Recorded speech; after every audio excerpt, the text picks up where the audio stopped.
आणि या प्रसंगी उपस्थित आपले हिंदी सिने अभिनेते सलमान खान, आमचे विधानसभेतील अध्यक्ष राहुल नार्वेकरजी, मंत्री मंगल प्रभात लोढाजी, महाराष्ट्र भूषण आमचे अशोक सराफजी, मंगल प्रभात लोढाजी, आशिष शेलार, अभिनेता जितेंद्रजी, महेश कोठारेजी, बमन इराणी, गोविंदाजी आहेत, जीचे पुनीत गोयंका, उमेश बंसल, प्रवीण तरडे, मंगेश देसाई, प्रसाद ओक, क्षितिज दाते, मकरंद पाध्ये, सर्व मान्यवर आणि समोर उपस्थित खासदार, आमदार, सिने चित्रपट सृष्टीतील सर्व मान्यवर, मराठी हिंदी अभिनेते आणि सर्वच दिघे साहेबांवर प्रेम करणारे बांधव भगिनी आणि पत्रकार मित्रांनो, खरं म्हणजे उद्या गुरुपौर्णिमा आहे, परंतु ती गुरुपौर्णिमा आजच झाल्यासारखी वाटते आहे, कारण साहेबांना भेटले आणि माझे साहेब मला प्रत्यक्षात तिथे भेटले. खरं म्हणजे धर्मवीर आनंद दिघे साहेब यांना आपल्यातले काही लोक भेटले असतील, त्यांना ऐकलं असेल, परंतु त्यांचं काम जे आहे, त्यांचं कार्य लोकांसमोर आलं पाहिजे यासाठी धर्मवीर मुक्काम पोस्ट ठाणे एक आपण केला आणि तो प्रचंड हिट झाला, त्याला यश मिळालं आणि 2022 सालातला तो मराठीतला ब्लॉकबस्टर ठरला. यासाठी मी प्रवीण तरडे यांचं मनापासून अभिनंदन करतो, मंगेश देसाई, त्या प्रसाद ओक, त्या सर्व टीमचं मनापासून अभिनंदन करतो. खरं म्हणजे त्यातून दिघे साहेबांचा जीवनपट लोकांसमोर आला, परंतु दिघे साहेबांचं कार्य आणि कर्तृत्व एवढं मोठं है, सलमान जी इतना बड़ा काम उन्होंने किया है कि एक फिल्म में वो पूरा नहीं हो सकता है. इसलिए हमने ये प्रवीण तरडे और मंगेश देसाई इन्होंने सब ने पार्ट 2 आज लॉन्च किया, ट्रेलर लॉन्च किया है. खरं म्हणजे त्यांनी एक धगधगता भूतकाळ पडद्यासमोर आणलाय. जीवनातलं सत्य काय ते त्यांनी या सिनेमाच्या माध्यमातून समोर आणलंय. खऱ्या अर्थाने दिघे साहेबांचं आयुष्य आणि कर्तृत्व एवढं मोठं होतं, मगाशी म्हटल्याप्रमाणे, की ते एका सिनेमामध्ये शक्य नाही. आता दुसरा पार्ट 2 केलाय, मला वाटतं प्रवीण कुठे गेले, आणखी पुढं काय करतात माहित नाही मला, कारण आनंद दिघे साहेबांचे विचार जे आहेत, हे विचार आणि त्यांचं काम आजही आपल्यामध्ये आहे. आनंद सिनेमातला एक डायलॉग आहे, आनंद मरते नहीं, आनंद मरा नहीं करते. विचार मरत नसतात. विचार देऊन गेलेला माणूस त्यांच्या विचारांच्या मार्गावर चालण्याची दिशा देऊन जातो.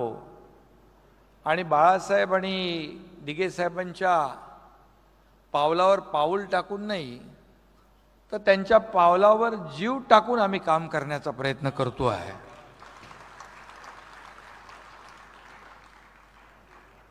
मला वाटतं धर्मवीर आनंद दिघे साहेबांनी अशी कामं केली की अनेकांना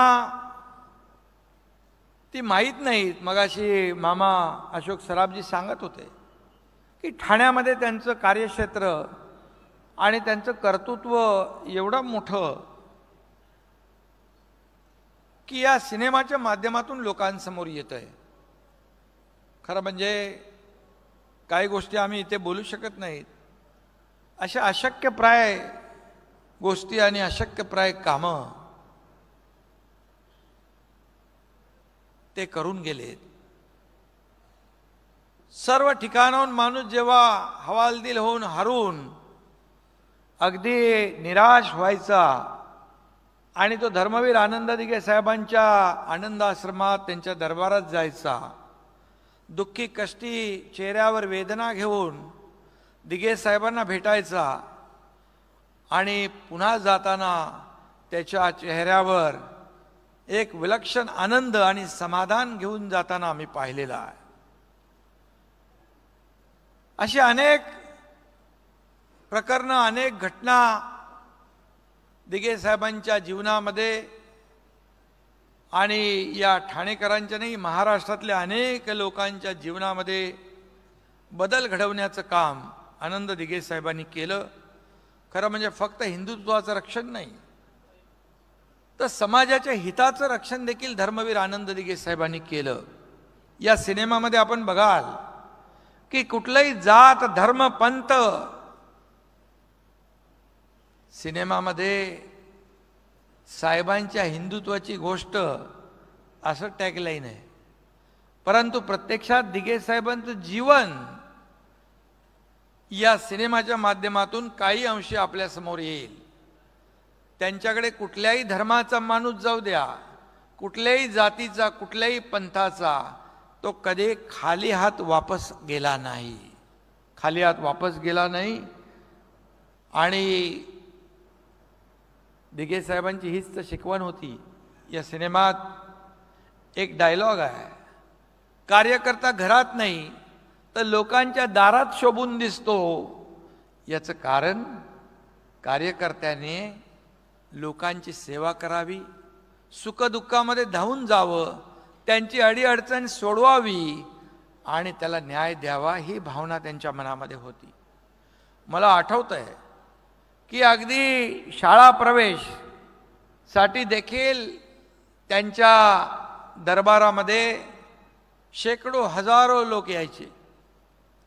KG to PG पर्यंत कुठलंही ॲडमिशन दिघे साहेबांकडून झालं नाही, होणार नाही, असं कधी झालंच नाही, असा विश्वास लोकांमध्ये होता.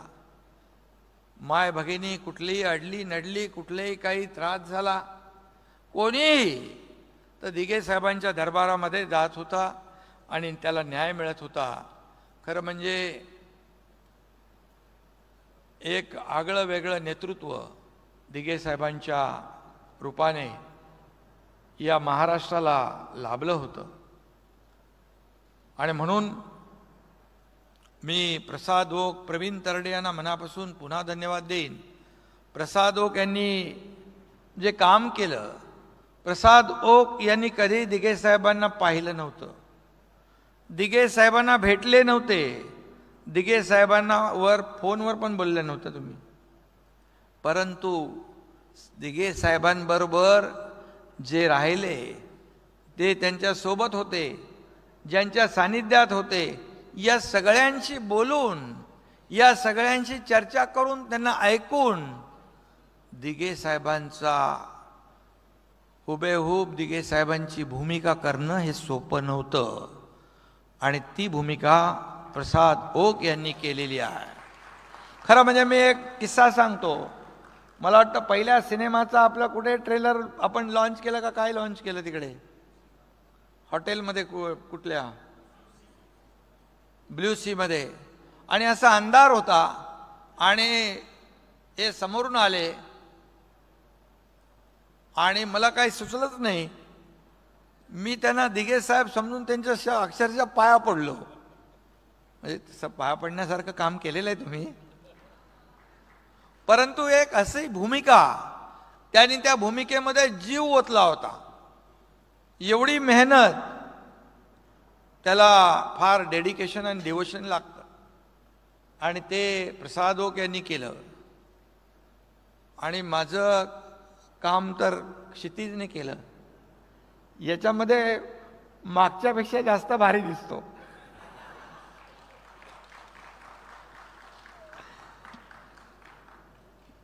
कारण खरं म्हणजे आनंद दिघे साहेबांनी जो विचार दिला आहे, बाळासाहेबांनी जो विचार दिला आहे, आज त्यांच्या विचारांमुळे 2 वर्षापूर्वी बाळासाहेबांचे विचार घेऊन आम्ही निघालो, आणि आज 2 वर्ष झाली. या राज्यामध्ये देखील सर्वसामान्य माणसाला न्याय देण्याचा प्रयत्न आम्ही करतोय. आज जसं दिघे साहेब म्हणायचे, कार्यकर्ता घरात नाही तर लोकांच्या दारात शोभतो, तसं शासन लोकांच्या दारी घेऊन आम्ही गेलो. शासन आपल्या दारी अनेक योजना आम्ही केल्या, अनेक योजना आम्ही लोकांच्या दारात जाऊन दिल्या. आणि आजही मी आपल्याला सांगतो, आता ज्या योजना माझ्या महिला भगिनींसाठी, माझ्या बांधवांसाठी, ज्येष्ठांसाठी, शेतकऱ्यांसाठी, सगळ्यांसाठी आज आपलं सरकार करतंय, प्रामाणिक प्रयत्न करतंय. खरं म्हणजे यामध्ये आनंद दिघे साहेबांची प्रेरणा आहे, बाळासाहेबांचे आशीर्वाद आहेत. आणि त्यामुळे मला एक गोष्ट आठवती आहे, जेव्हा 20 वर्षापूर्वी 2000 साली जेव्हा मला दिघे साहेब म्हणाले होते, एकनाथ आता तुला समाजासाठी जगायचं आहे, महाराष्ट्र हे तुझं कुटुंब आहे, तेव्हा मला माहीत नव्हतं असं सकाळ साहेब का बनाले. परंतु ते एक शब्द आजही माझ्या कानात आहेत, आणि ती काय दूरदृष्टी त्यांची होती. खऱ्या अर्थाने 20-22 वर्षापूर्वी मी मुख्यमंत्री होईन असं मला कदापि वाटलं नव्हतं. परंतु इथे दिघे साहेबांच्या बहिणीचे मिस्टर आहेत, दिघे साहेबांच्या बहिणीचा मुलगा आहे, ताई आजारी असल्यामुळे ती आली नाही. परंतु जेव्हा मी मुख्यमंत्री झालो त्यावेळेस दिघे साहेबांनी ताईला सांगितलं, अगोदर म्हणजे जेव्हा दिघे साहेब ताईच्या घरी जायचे त्यावेळेस सांगितलं होतं, हा माझा एकनाथ एक दिवस या महाराष्ट्राचा मुख्यमंत्री होईल. आणि हे मला ताईंनी सांगितलं जेव्हा मी मुख्यमंत्री झालो आणि ती स्वागतासाठी आली तेव्हा. त्यामुळे मी आपल्या सगळ्यांना मनापासून धन्यवाद देतो. जे काही साहेबांनी, दिघे साहेबांनी जे काही शिकवलंय, जे काही विचार दिलेत, त्याची वाटचाल आम्ही करतोय, प्रयत्न करतोय सर्वसामान्य माणसाला न्याय देण्याचा. आणि सर्वसामान्य सरकार आहे.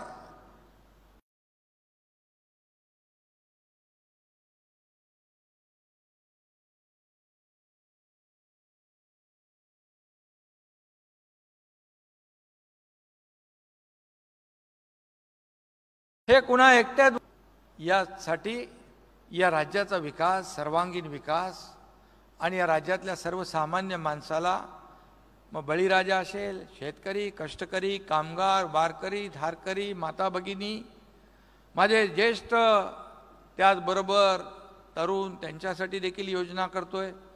आणि आपल्या सिनेसृष्टीतले सर्व कलावंत आहेत, मराठीतले आहेत, हिंदीतले आहेत. सलमानजी, आपल्या सगळ्यांना मी मनापासून धन्यवाद देतो. आपण या ठिकाणी आलात आणि या कार्यक्रमाला शुभेच्छा दिल्यात. मला वाटतं झीचे देखील आभार मानतो. त्यांनी देखील आपल्या पहिल्या सिनेमाला देखील खूप सपोर्ट केला. आणि मला वाटतं प्रवीणजी, पहिला सिनेमा जसा यशस्वी झाला तसा हा देखील डबल यशस्वी होईल अशा प्रकारच्या मी शुभेच्छा आपल्याला देतो आणि धर्मवीर टीमला मनापासून शुभेच्छा. कुणाचं नाव राहून गेलं असेल, ज्यांनी ज्यांनी या सिनेमामध्ये सहकार्य केलं त्या सगळ्यांचंच मनापासून मी अभिनंदन करतो, शुभेच्छा देतो. जय हिंद, जय महाराष्ट्र.